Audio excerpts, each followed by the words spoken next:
Thank you for joining us on Squawk. I'm Bruce Whitfield. You're watching CNBC Africa, first in business worldwide. As usual, we start off the show with the latest financial news, market stories, and to help me give analysis this evening, Chris Gilmore from PetroSA Investments and the other Chris Hart from Investment Solutions joins us this evening as well. Nice to see you both. Yes. Public holidays midweek should be banned. Yes or no? No. Why? Public holidays themselves, I don't think should be banned. Midweek, I think we can do a lot to streamline the situation. And in fact, if you compare what we have today to what we had 20 years ago, it's already been streamlined a bit. But to just ban them and say, well, you know, some people don't like them, so toss them into the dustbin of history now, I don't think it's such a good idea. April is practically the most unworkable month of the year. Personally, as an employee of a company, I quite like it. Exactly. It enables me to take leave. Exactly. And if one must have a personal disclosure, you know, or disclaimer, is I took leave this week. So you're on holiday at the moment? Apparently so, yes. Okay. But the point is, I'm not sure if we need to fix anything that isn't broken. Okay, that's the first thing. We don't have more holidays than usual. We don't have less holidays. We're pretty much an average country when it comes to public holidays. And you've got some advanced countries that actually have more than us. And the Far East, funny enough, you actually see that sometimes days on a time, where almost the whole week can be shut out, etc. I don't think it needs to be worried. Well, remember, if you're worried about public holidays, you know, breaking up weeks, why don't we speak about weekends as well? Or the school holiday cycle, for instance. I find the weeks break up the weekends myself. But that's just me. No, exactly. But the point is that the analysis of how much is lost, right, assumes people are machines. That's the first thing. So holidays do help to actually just break the rush. In any case, the world is getting faster as people are trying to do more with less all the time, etc. And so people do need that break. And so when you look at economics from a socio-political economic point of view and take the psychological behavioral side of it, right, you could say, oh, it breaks up the week, etc. I have a feeling it actually helps productivity over the end. I know when I have a holiday, the work doesn't go away. No. It still is there, fair right? And so people compensate for this. It's not like you just say, we produce X amount each day, and so you take that out of the day, and it's gone forever. We work around that. If I had a Derby Rit mannequin on my lap right now, Derby Rit would say, but it's unproductive! It's unproductive! Yeah. I think certainly some of these ones that fall in the middle of the week, where you have manufacturing concerns that have to close down and then start them up again a day or two later, that is disruptive. I think that's why I said at the beginning, if you can streamline them so that you can get things on a Monday or a Friday. Watch his face, you English people from England. Well, you mean from the UK? Yes. The Scots get a little bit upset when we do that, don't they? But in the UK, for example, they call bank holiday Mondays. And it's terribly sensible. It used to be St. George's Day. This year it would have been on a Wednesday, but hey, we're putting it on the Monday instead. Boom, let's not get an emotional attachment to dates. People still get the day off. If you want to pay tribute to the day, by all means do it, but do it on the Monday rather than the Wednesday. Exactly. The attachment to a specific date, right, I think is irrational, to be quite honest. And it is practical to say, okay, let's just lop it onto a weekend. And that's probably, whether you take the Friday off or the Monday off, it really doesn't matter. But we come from a place that can't do daylight savings time in the Western Cape because it's too confusing, as suggested by Kalula.com and others. But as we go into our winter of electricity discontent, it's precisely the sort of thinking that we need. We need more flexible and innovative thinking when it comes to, half the country can switch on their geezers 2 hours later. You take a look at all of these days, whether it's May Day or whatever. Did it matter if we celebrated on the first Monday in May or the very first of May? Not really. No. Women's Day, Youth Day, it doesn't really matter. You know that you can link it to, that it's symbolic, linked. June the 16th, for instance, is linked to the thing. That doesn't go away, but you're still celebrating Youth Day, etc. So it does make sense that you actually lop it on. Look, in terms of the you could say Christian calendar, they've been practical about it in the sense they've always put it, ever since I've known, Easter's always been over a weekend, for instance, and that is, I suppose you could do the same with Christmas, in a sense. Okay, but all right, hate I don't mail's want to go coming there. in. Yes, I feel, exactly, I feel the hate mail surging into no, my but in- you can into still my have inbox. the same, it's still the same celebration and the same meaning, etc. You don't need to be attached to a specific, I suppose, in a sense, in our family, certainly, when it's a birthday, you say, okay, it's approximately that day. When is it most practical to actually celebrate it? And you choose that. You don't need the specific day. An economist with a heart. Who thought? Well, it is a heart, anyway, exactly. let's not go. It is heartfelt. Let's talk then from philosophy. Let's move on to markets. Sell in May and go away. Is the old market philosophy. It's worked. It would have worked for you very strongly in recent years. However, we've got a pretty depressed JSE from where it started on the 1st of January. Does sell in May and go away hold true in 2013? It looks like it. I mean, and it's almost a repeat of what we had this time last year. The first 3 months of the year was very strong, but now it's going away. Look, if you look at where the markets are relative to the underlying fundamentals, not just here but in the rest of the world, there's a major disconnect, and that's being sustained.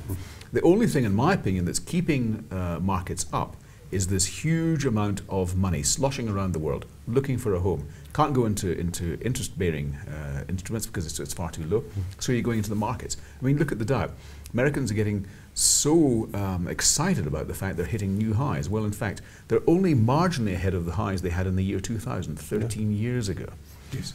So, it's still in May and go away, yeah?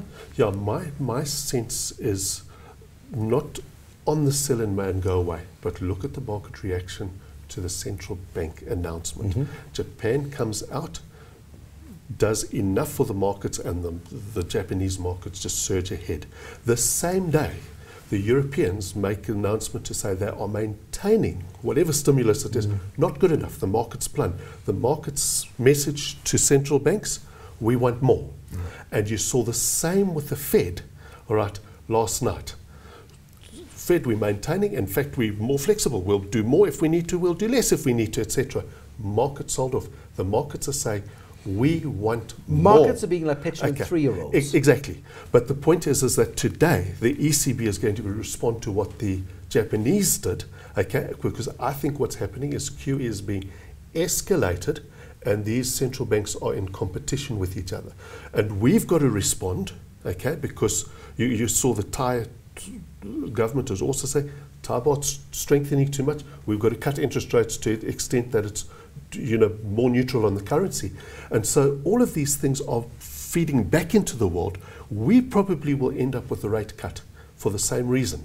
All right, is that we've got to respond to what Japan is doing and China is doing, and all of the Swiss is doing, with all of the stimulus happening in other parts of the world, though, the rand is the global laggard and remains the global laggard. But that's exactly why that's taken pressure off the Reserve Bank to cut rates further, right, to respond to that. But if we suddenly start to see a flip where you say, okay, more quantitative easing, and the confidence in the bond market starts to shake, and the trillions in the German market and the US market say we want yield, we want growth, we want solvency, etc., there's just simply not enough emerging market assets to try and absorb that. And if that starts to happen, you'll find South Africa will say, we might have to cut. But that's or else do quantitative easing ourselves. But that's a fundamentally opposed to Jill Marcus's way of thinking. Exactly. She does not have any intention of cutting because of global stimulus factors. It's the wrong thing to do. We can already see that in our current account deficit, and that's filtering back into the rand. Our interest rates are too low. They're below the inflation rate. But negative real interest rates have been embedded into the financial system, and we've just got to live with it. The quantitative easing is something that's not temporary and small. It's again become systemically embedded. There is no exit strategy. All right. Earlier this year, they just have the charade. Maybe we'll taper off by the end of the year. They're not going to be tapering off. They're going to be escalating. So what does this then mean for the 500 rand that I've got sitting in my current account? Does it mean I should be buying a unit trust, Chris Gilmore, or should I be doing something more useful with it, going out and buying a decent bottle of wine or something? Well, it comes back to your original question. I think markets are probably going to carry on rising for philosophically not good reasons. Yes. You know, but you know, you've got to go with the flow, unfortunately. There are liquidity-driven momentum markets. And it's very difficult to invest in those circumstances because it's not based on fundamentals. Or maybe it's easy to invest in those circumstances because you just go with the flow. And I'm giving the example of data. You've got analysts that say great story and analysts that say no value. All right, but it rises from 10 Rand to 20 Rand. What happens to the analysts that says there's nothing in this? They're losing credibility. The people who say great story are gaining credibility. So it goes from 20 Rand to 40 Rand, and the same thing happens at 80 Rand. What are the analysts that are saying it's a great story? They're saying it's a fantastic story, 160, but that's the peak. So now what's happened, and this is the point, is that in liquidity-driven momentum markets, is this the same as data, still moving from 40 Rand to 80 Rand, or is this the peak, and we're still going to see, 60% losses, as markets recouple with fundamentals? But the only point at which markets recouple with real fundamentals, with logic and good common sense and the old-fashioned Benjamin Graham valuation philosophies, is when central banks decide, let's just shut that tap. Yes, and central banks normalizing the interest rates. But central banks know that risk. You are assuming that people will continue to have faith and confidence in what central banks are doing. And that's where the weakness is that there might be one horrible day when they put more quantitative easing and say, you've done that before, it hasn't worked, and thank you very much, that's game over. When does that happen? You don't know. So do you go with the flow, or do you sit on the sidelines well, that's what I'm saying. with your 500 Rand and wait for the 60% pullback? That's why I'm saying they're not easy markets to invest in. However, if you were to ask me for a guess, so if liquidity driven momentum conditions continue, this JSE is at 50,000 by the end of the year. If it continues through next year, it's at 70,000 Rand at the end. So 70,000 points. All right. Which is incomprehensible to my little mind. I don't know if the March peak was it, or whether there's still another surge to go, because already the market looks expensive, but expensive markets can come much more expensive. Do we have historical precedent for what is happening right now? Yes. Irrational exuberance in 96, the markets went on to triple. But it took 4 years. Yeah. Over a period of 4 years. But that's the point. It can last longer than what you think, but it can also end a lot shorter. You don't know what the trigger point is when it ends. But basically, when there's no fundamentals backing it, and earnings in the US are now down on a year-to-year basis, and the guidance going forward, I think 3 out of 5 is giving negative guidance going forward, suggesting, if you look at the earnings on the US, not what the stats are saying, the earnings are telling you that economy is already rolling into recession.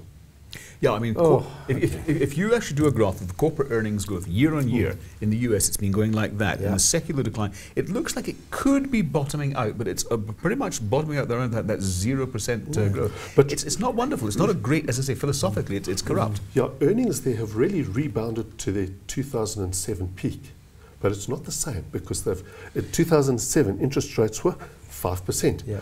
Now you've had enormous millions of people out of jobs to get earnings back to that in terms of cost cutting and interest rates at zero, etc.